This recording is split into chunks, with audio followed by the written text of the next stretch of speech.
नमस्कार, मैं हूं ताबिश हुसैन। हमारे इस खास कार्यक्रम में आपका स्वागत है। सरकार और प्रशासन की मुस्तैदी, विशेषज्ञों की लाजवाब कोशिश और रेड होल माइनर्स की जी तोड़ सुरंग खुदाई रंग लाई और उत्तरकाशी की सुरंग से सभी 41 मजदूर बाहर आ गए।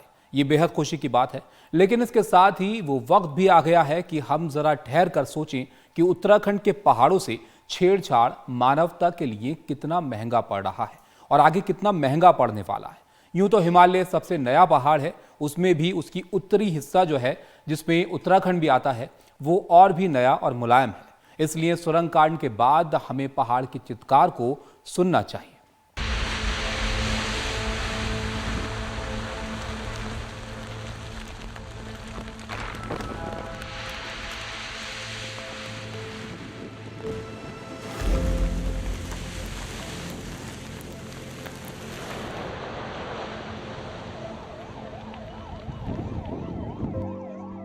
जिस सुरंग में 41 मजदूरों की जान फंस गई थी, वो महज सुरंग के एक हिस्से का गिरना भर नहीं था, बल्कि हिमालय के दर्द का एक हिस्सा भी है।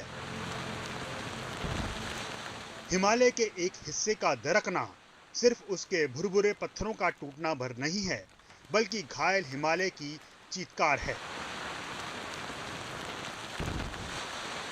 ग्लेशियर का पिघलना सिर्फ पहाड़ से अचानक तेज सैलाब का बह निकलना भर नहीं है, बल्कि ये हिमालय के वो आंसू हैं जिनको बहने से रोका नहीं गया, तो कल ये मानवता पर बरसने वाले तेजाब बन जाएंगे।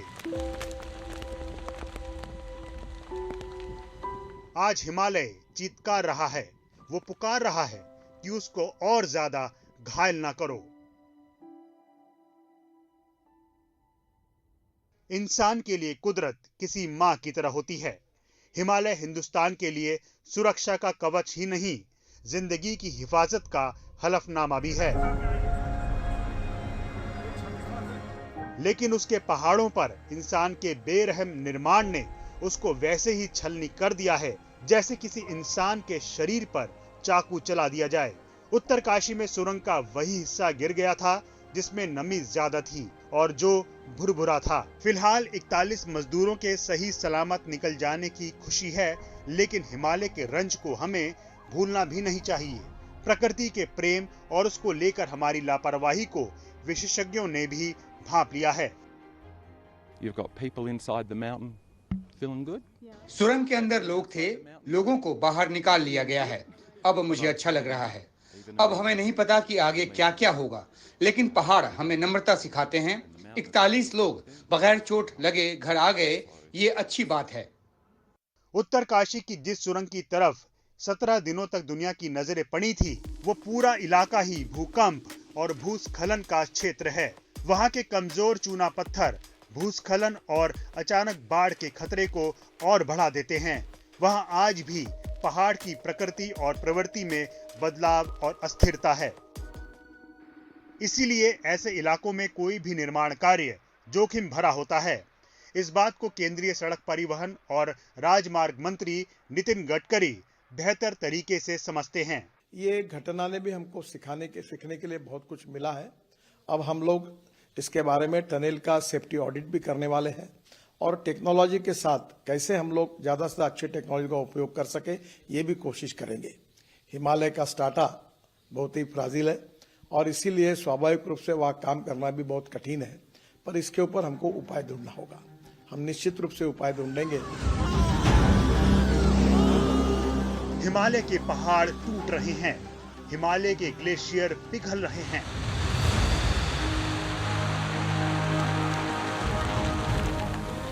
हिमालय की आत्मा कांप रही है और वो भारत का सबसे बड़ा रक्षक 140 करोड़ भारतीयों से पूछ रहा है कि क्या मैं मिट जाऊंगा? तभी तुम जागोगे। उत्तरकाशी से किशोर रावत की रिपोर्ट, एनडीटीवी इंडिया।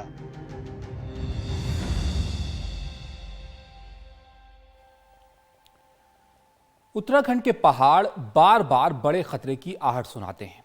उस पर यह हिमालय के प्लेटों के टकराने और इसके टूटने वाले पत्थरों के कारण अंदर इतनी हलचल होती है कि यहां या तो भूकंप आते हैं या जमीन धंसती है। 10 साल पहले केदारनाथ के धाम में हुआ हादसा या इस साल उत्तरकाशी से लेकर नैनीताल तक घरों और सड़कों पर पड़ती दरार पहाड़ों के चीत्कार की कहानी है।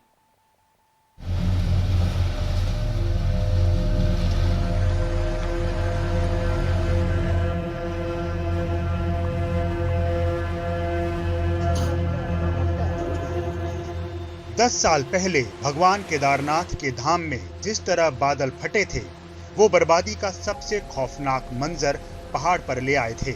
इसमें हजारों लोगों की जान चली गई थी।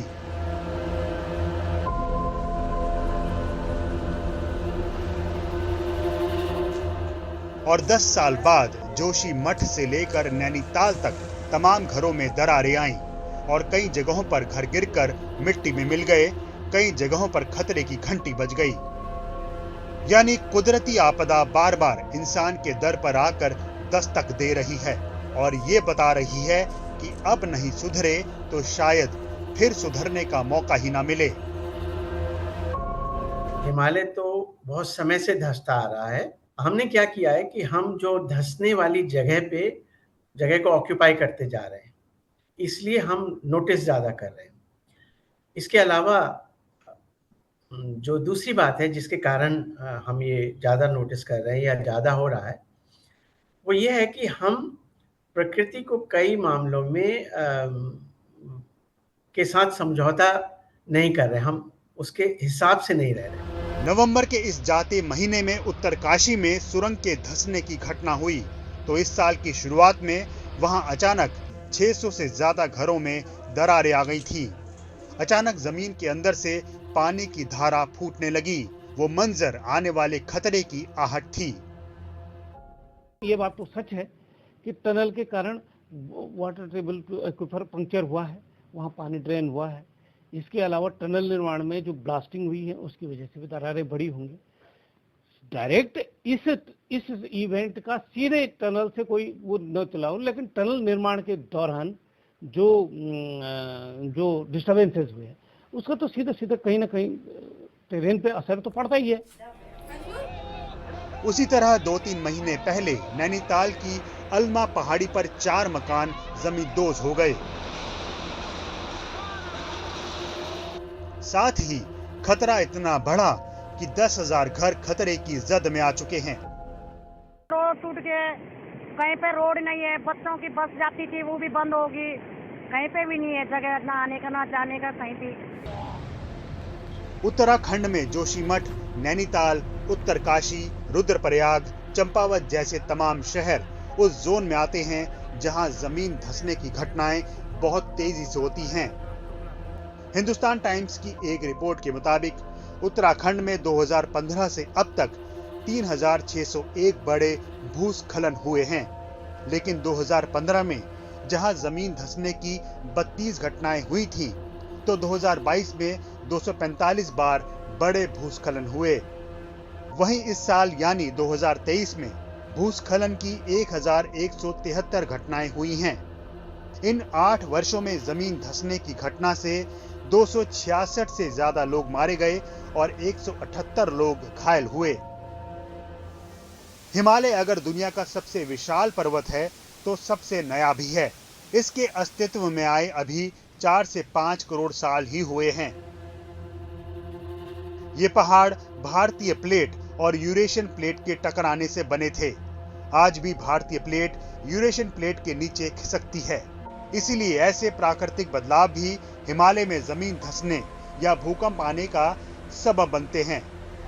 जोशीमठ की बात या कहीं और अस्थिर जगहों की बात है, वहां पर जो लोग रहने वाले हैं वो कम्युनिटीज उस दायरे, उस लूप में नहीं है जिससे वो समझ सके कि उनके लिए क्या अच्छा है। तो ये हमारी एक कमी है कि हम उनको उस अगर साथ में ले लें या उनको ये बताएं कि 6-7 मंजिला कंक्रीट का घर या होटल उस लोड बियरिंग का कैपेसिटी का के फाउंडेशन पे नहीं बन सकता और ये उनकी भलाई के लिए। तो अगर हम डेवलपमेंट को या विकास को कम्युनिटी के साथ जो कि वहाँ रह रहे हैं साथ में लेके चलें तो ये समस्या काफ़ी कम होगी। हिमालय के दरकने, मकानों में दरार आने, जमीन के नीचे से अचानक पानी फूट पड़ने की घटनाओं के पीछे के कारणों को समझते हैं। भूस्खलन पर हुई तमाम रिसर्च के मुताबिक हिमालय की ऊपरी सतह की मिट्टी देश की औसत दर की तुलना में 3 गुना ज्यादा अपरदित हो रही है, यानी टूट रही है। इस वजह से इस क्षेत्र में कार्बन सिंक भी घट रहा है। हिमालय 2 प्लेट्स के टकराने से बना है, जिसके कारण इसके अंदर भूगर्भीय हलचल होती है। इससे यह भूकंप संभावित क्षेत्र बनता है। उस पर से उत्तरी हिमालय की चट्टानें सेडिमेंट्री हैं, यानी टूटने वाली। इनमें बलुआ पत्थर, चूना पत्थर और शैल आते हैं। ऐसी चट्टानें तब बनती हैं जब धरती की सतह पर मौजूद ढीली मिट्टी के कण प्रेशर पड़ने पर एक दूसरे से जुड़ जाते हैं। जहां प्रकृति हिमालय में इतनी तेजी से बदलाव ला रही है, वहां इंसानी छेड़छाड़ हालात को और बदतर बना रहे हैं।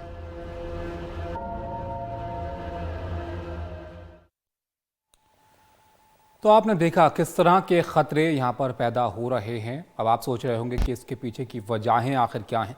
तो आप देखिए, हिमालय के अंदर जो प्राकृतिक बदलाव आ रहे हैं उसमें इंसान कुछ नहीं कर सकता, लेकिन अपनी सुविधाओं और स्वार्थों के लिए इंसान ने जिस तरह पहाड़ों को रौंद डाला है वो बहुत बड़े खतरे की घंटी है।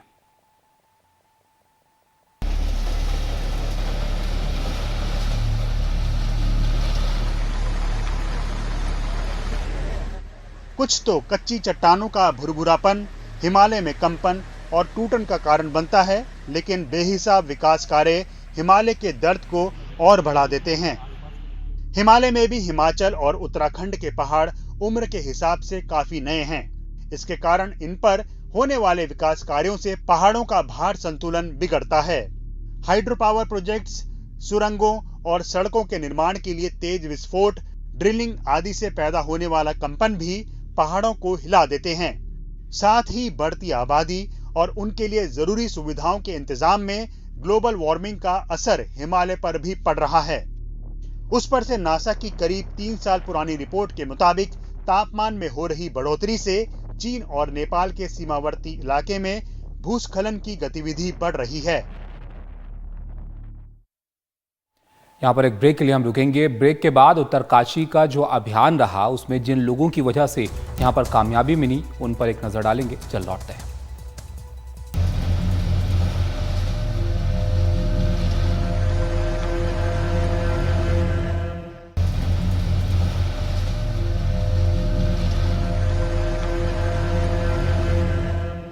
ब्रेक के बाद आपका स्वागत है। 17 दिनों तक एक पहाड़ के मलबे से भरी सुरंग में फंसे 41 मजदूर निकालना आसान काम नहीं था।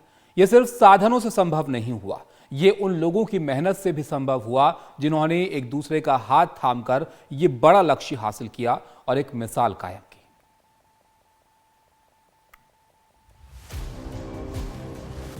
उत्तराखंड के मुख्यमंत्री पुष्कर सिंह धामी की दिवाली अचानक मंद पड़ गई जब उन्हें पता चला कि उनके राज्य में 4 धाम परियोजना के तहत बनाई जा रही सुरंग पर पहाड़ गिर पड़ा है और 41 मजदूर उसके भीतर फंसे हुए हैं।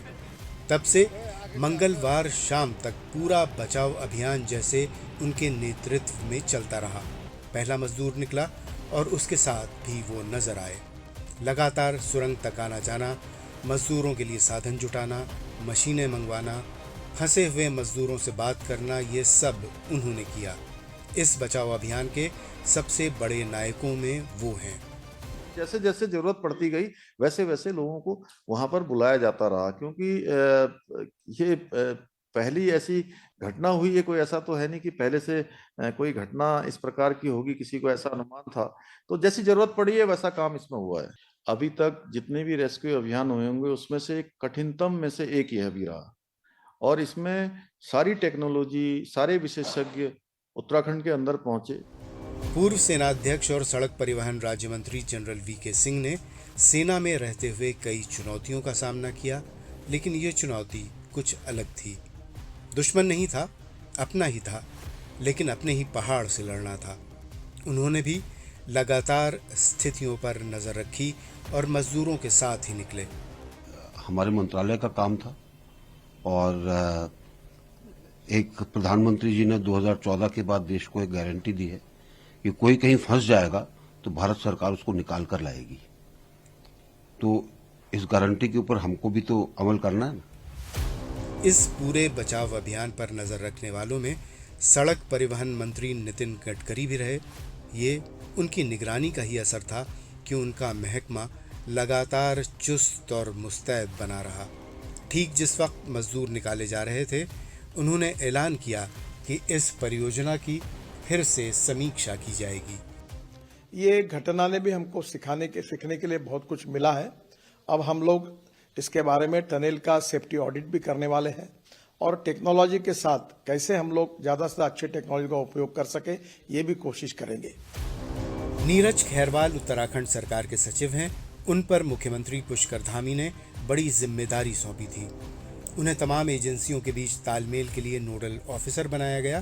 कहने की जरूरत नहीं कि कितनी मेहनत से उन्होंने इस काम को अंजाम दिया। ये उन लोगों में रहे जो लगातार मीडिया को भी जानकारी देते रहे। कोऑर्डिनेशन सबसे अहम था और इसी कोऑर्डिनेशन को, जैसे इंटरनेशनल एक्सपर्ट आर्नोल्ड आए हुए थे, उन्होंने अपनी तरफ से ये जो एक्सप्रेस किया जब ये सक्सेसफुली कंप्लीट हो गया, he was saying that it was exceptionally well. He had never seen such kind of operation in his life. समझ सकते हैं कि अगर कोई एक मूवी हम देख रहे थे उसमें कितनी बड़ी टीम काम करती है, उसी प्रकार से इस ऑपरेशन में कुछ जो विजिबल हुए, that was just a part of the complete picture. सड़क परिवहन मंत्रालय के अतिरिक्त सचिव महमूद अहमद भी नीरज खैरवाल के साथ मिलकर लगातार काम करते रहे। उन्होंने भी वहां कैंप लगाए रखा। लगातार मजदूरों से बात करके वो उनका हौसला भी बढ़ाते रहे और मजदूरों के परिवार वालों का भी। इस पूरे अभियान में एक और चेहरा चुपचाप अपना काम करता रहा। सुरंग ढहने के बाद जिन विशेषज्ञों को बुलाया गया, उनमें डिक्स international tunnelling and underground association के अध्यक्ष आर्नल्ड डिक्स भी रहे। वो पहाड़ों का मन पहचानते हैं। उन्हें यकीन रहा कि पहाड़ अपने बच्चों का कुछ नहीं बिगाड़ेगा। ये जज्बा और हौसला न होता तो पहाड़ को जीतना मुमकिन न होता। वैसे इस पूरी त्रासदी का सबसे गौरवशाली चेहरा उन मजदूरों का है जिन्होंने बिल्कुल आखिरी दौर की खुदाई की, जहां मशीनें चुक गईं, जहां उनके ब्लेड टूट गए, जहां कोई आधुनिक तकनीक नहीं चली, वहां इन मजदूरों ने अपने भाइयों की जान बचाई। इनके मजबूत हाथों और हौसलों की बदौलत ही 17वें दिन वो पहाड़ हिल गया जो सबकी उम्मीदों को मलबे में बदल रहा था। Bureau report, NDTV India.